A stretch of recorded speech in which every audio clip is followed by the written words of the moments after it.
You know, the things you cannot say no to it. It's the art of looking good. It's a lifestyle. For me, when it comes to that, it's not all about me anymore. You want to look good, you want to impress someone. When you call addiction, maybe it might be a little bit off. It's an amazing discipline to look after yourself. But I call it, it's kind of like a responsibility. It actually brings you out of your own comfort zone. For me, I take it as a commitment. No matter what, I have to come out. No matter what, I have to pause and be sure. So you're always doing gym, you're always shaking on some cosmetic product. So you really want to stay there. I'm crazy. I train every single day, even on Sunday. Sometimes my friends say, but you're gonna die. I say, no, I won't die. I'll be fine. And at the end of the day, it's for me as a model to deliver.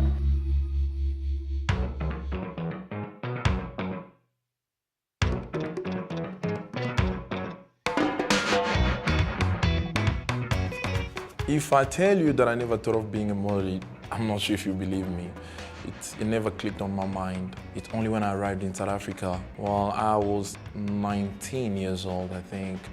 My brother JC has been in the game for so long. I got inspired by him. Nice body, nice look, the way he handles things, you know, that smoothness. I'm not sure if you get it from the modeling industry, but it kind of just threw me to the world, you know. And then, yeah, he started sending me to castings, booking me for other shows, private shows. Yeah, from there I pick up. You don't need to necessarily have something or a certain skill to make it, but they don't choose models who are just plain, you know. You need to come up with something which is really different, which sells you out. So if you play the part of being a jockey guy, be a jockey guy. You know, be very experienced in it, be very specific in it. So mine, it's the smile. It's a smile because, well, apart from people telling me, I also know I look good when I smile. No, not saying that I don't look good when I don't smile, but when I smile, it's, you know, it does something. It plays a big part, yes.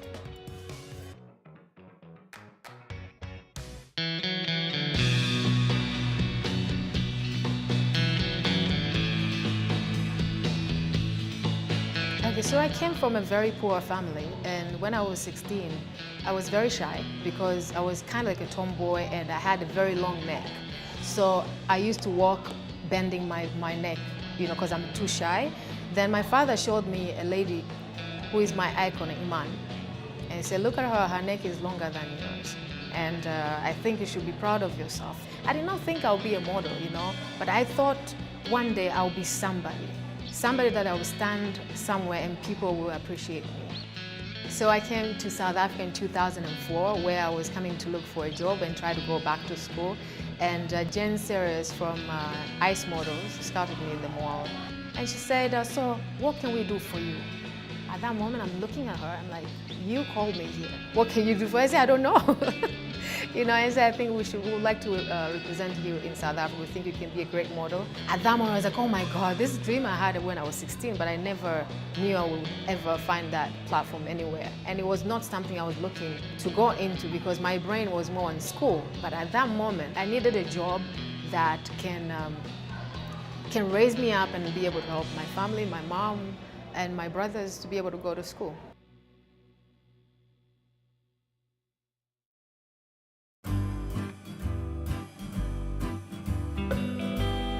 I was a professional football player at that time. I came for Jomo Cosmos, I did my trial. It went well. At a certain stage, I got some really terrible injuries and I had to stop. And I was thinking to study maybe or do something else, and then I was in Durban at that time. And I met this guy in the street telling me about modeling. I was like, I can't do that. Seriously, it's not my type of thing, but he basically told me, you know, you can make it. And then next step was Models International, where I met Lisa and other guys, and she probably signed me in. And It wasn't easy in the first place because I did not really understand what was that about. I'm just taking pictures, you're paying me money. For me, coming from the Congo, I know before you get paid, you need to do hard work. You know, I was a football player, so I knew before I get paid. The 90 minute was really tough, but photo shoot sometimes it wasn't really 90 minutes. I just walk and got paid. I was like, oh, this is kind of cool. My mother, she actually saw me in the magazine and she was like, is this you in this magazine? What are you doing here? I said, Mom, I'm a model. She's like, what's that? I didn't know how to explain to her. She's like, I don't like this at all. My dad, we don't even talk about it. You know, he's a lecturer in psychology. It's too much for me. We don't talk about it.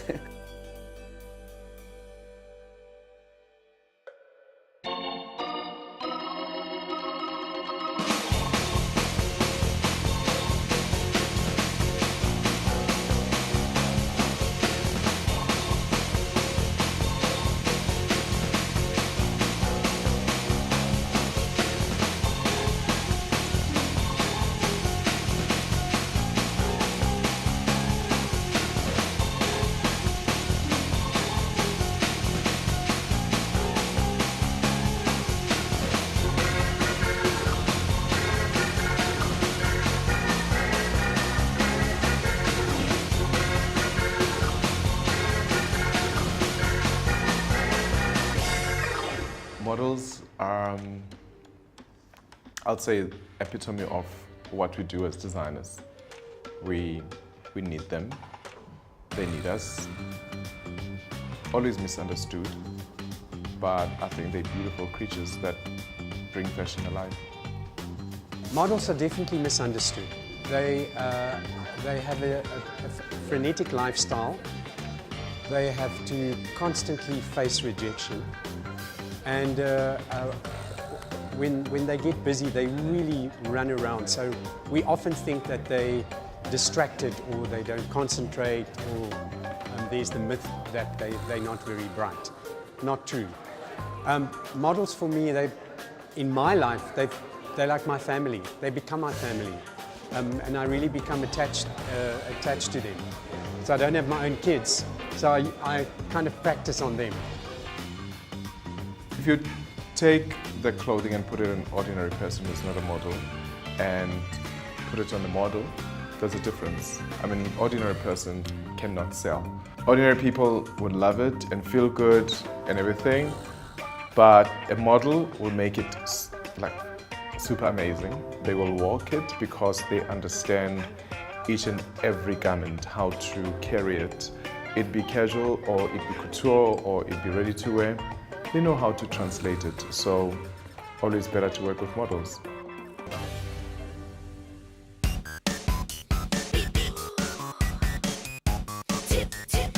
Modeling is not really much about the looks. That's what people have been mistaken. So sometimes people think that modeling is about the look. When you're beautiful, you're good looking, you can be a model. No, no, no, no. It's about confidence and personality, especially personality. When you carry the clothes for a designer, as David Plale, you need to have personality to carry those clothes on the ramp and make it look amazing and brilliant, because he's an amazing designer. My selection process for models is all about character, and also it varies from season to season. There's no specific skill or look that we look for. In fact, we look for someone that's really natural. I find most of the time a good model just naturally comes to them, and they've got good personality and they can take instruction.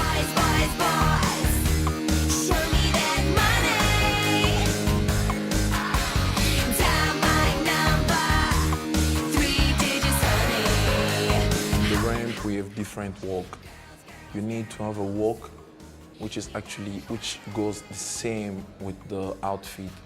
You cannot walk as if you're wearing casual when you're dressed on a full suit. You cannot do that. Even somebody who's not a model can tell you, when I wear my suit, I feel different. Even my walk changes. When you wear casual, when you wear underwear, when you do full suit, there are different looks. And yes, you need to have a certain look to make it in this industry. That's actually what brings you out to the part of being different. With the casting, I almost become not present. because I work with an amazing show producer, and he knows what I like. He is the one to do the, the dirty job and to say, sorry, yes, no. We look for girls and guys that fit, look for the current season, but generally they have to be tall. I'm very reluctant to book a model that's shorter than 1.75. Your designers all over the world, from Africa, from Asia, they will tell you the same thing. Tall and skinny, that they just look better on the runway.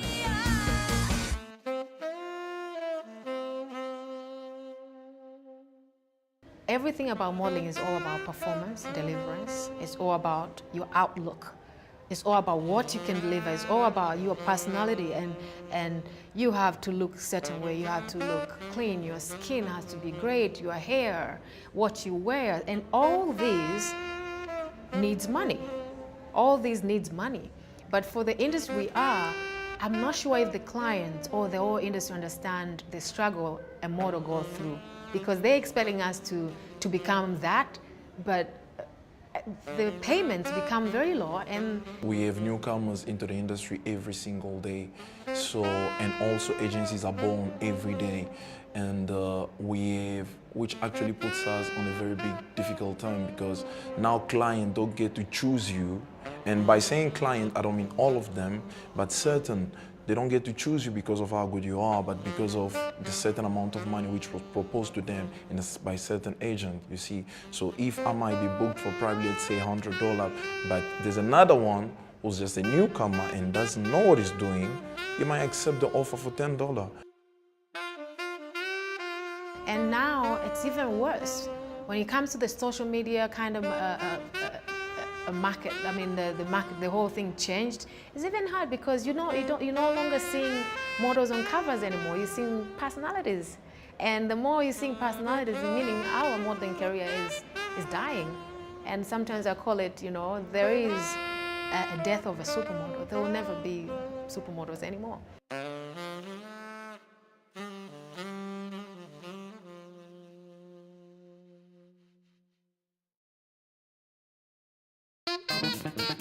All right, you're in my house now.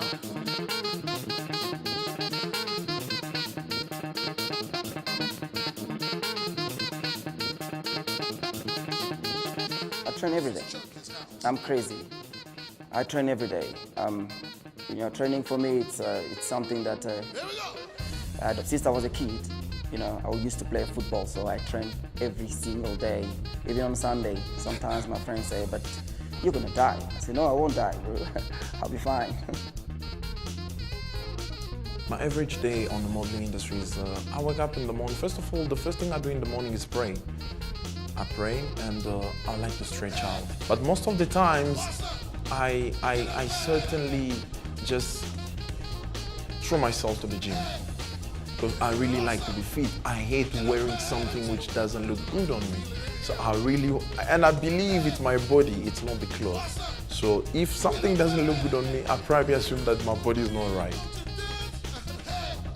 See, in South Africa, we're very spoiled. I was so spoiled in South Africa. There's a car, there's fuel, there's no much of walking. But in New York, I walk a lot. So I think that's helped me. But with my condition, there are certain exercise I cannot really do. So I do yoga, anything movement for me to help my back. I do aerobics, Pilates, when I can, because not all the time I can. But walking is what I do the most.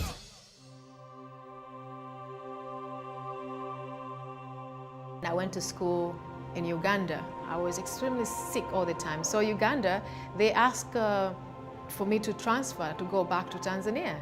But at that time, I didn't know what was really a problem. And it just happened in 2005. Here in South Africa, they found out I had endometriosis. Endometriosis is a condition where the lining of the uterus, the inner lining of the uterus that's supposed to be inside, tends to grow outside the bud of the uterus and other part of the bud of the uterus, which is fallopian tubes, ovaries, intestine, and bladder. It became really a struggle. And for me, I kept it for 23 years, and thank God for South Africa. When I started my modeling career, it is when I passed out at the photo shoot, and by my agency, they took me to the hospital. And the doctor said, let's check if there's a problem, there's something that we need to check. So they did laparoscopy, and they find that I had stage 4 right away, and they said, we cannot even allow her to go anywhere, we want to operate and clean it up. And now I'm sitting in front of you, I have 13 surgeries. So number 13 for me, it's all about, God has given me this platform, which is fashion industry platform, and I said, I just want to save one girl.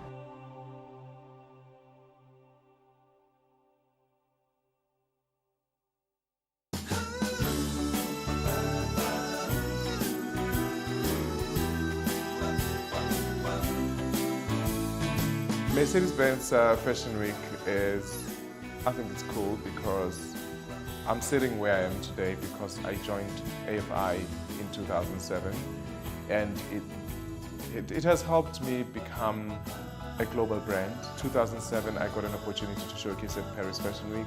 Once you've showcased, you are done, you've got the pictures, you've got the PR, and you've got the platform and get your brand growing. Every upcoming models or every model who has made it would really want to make it to the Mercedes-Benz, would really want to walk into the rain. So it's the biggest that we have so far. Incredible. Mercedes-Benz Fashion Week is one of the best fashion show you can get on the planet, I must say. Bringing things like this, bringing young guys and young designers and old designers all together, you know, bringing this kind of thing, it's incredible.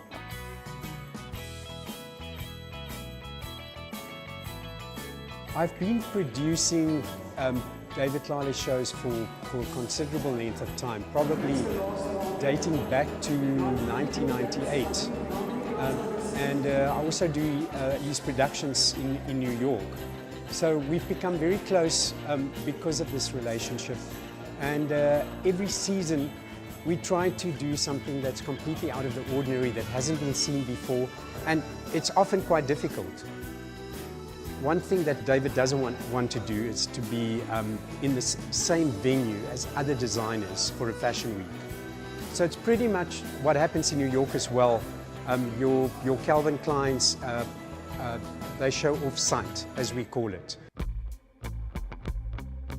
That's not a gimmick. I mean, I don't showcase in the tents with other designers because the collection always directs or leads or sort of kind of like tells the way it's supposed to be showcased. And my take is, why have the same pictures like everybody else? And why have it on a white runway, white background, same chairs? So the challenge for us every season is to find this amazing venue that is also comfortable for our audience and so. But we've always had this idea in mind of doing this, call it possibly industrial type show in a parking garage. So we've taken this idea and we're running with it. Just confusing, surprising my audience with combining lights and sound in this dark space with the collection. The challenge is that I still need to take good photographs of the collection. So you'll see how this turns out.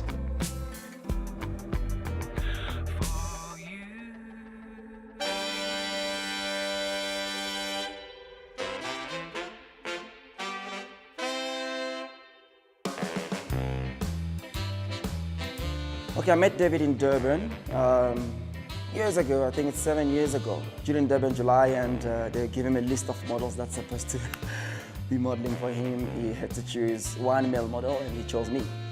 I can't even recall the first time I met David, but one thing I have in my mind is I found myself all of a sudden close to David Lally. It was just like a click.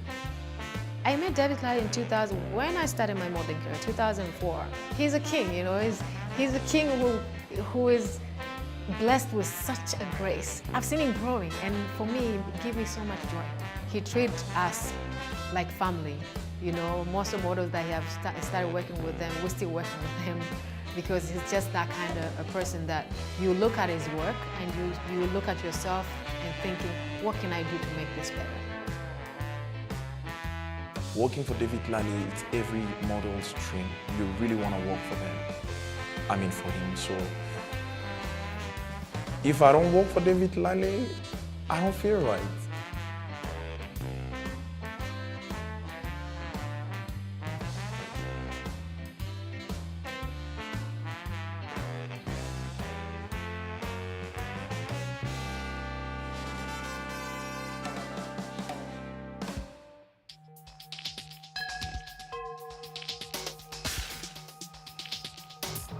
From our show this year, you're going to experience, I'd say, a celebration of who we are as a brand, David Lally, refining our signature, making sure that, we're not trying to reinvent the wheel.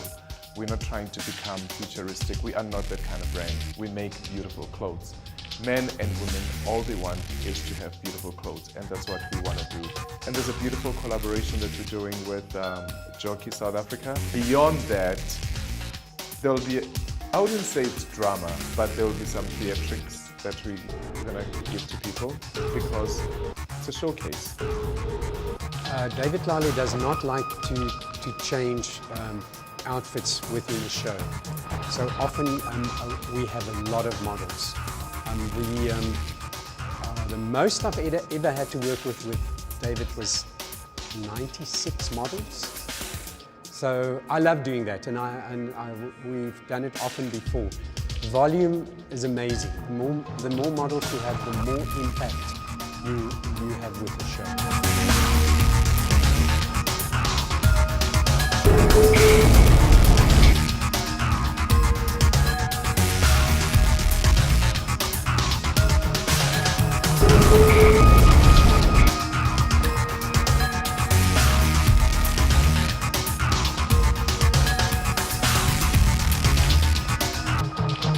So far, I know that America stands to be the biggest platform for the modeling industry, so I think that's where I want to be, that's where I want to make it big. Yes, I really want to work for Versace. I really like Versace. My whole life, I always liked it. I know it's no more alive, but I love Versace. Modeling has allowed me to meet big sport people in this country, just because I'm a model. I've got so many friends that works for SAFA, that works for Super Sports, TV presenters, sport presenters, coaches, big football players. We become friends and very close because they know, okay, Jay is a model and I'm a player, so that's how it works. So I want to be a coach, but I want to do it much more as a football analyst than a football coach and coaching in a soccer team. But it'd be nice also if I become a coach in a football team. I am an entrepreneur. I'm starting building more on that side, but I'm also, I dedicate my time, full time really, on a philanthropist. I love giving back, and when I start a mission, I want to finish it. But for me, at the end of modeling career is not the end of the world for me. It is how you use that platform to create something better for yourself.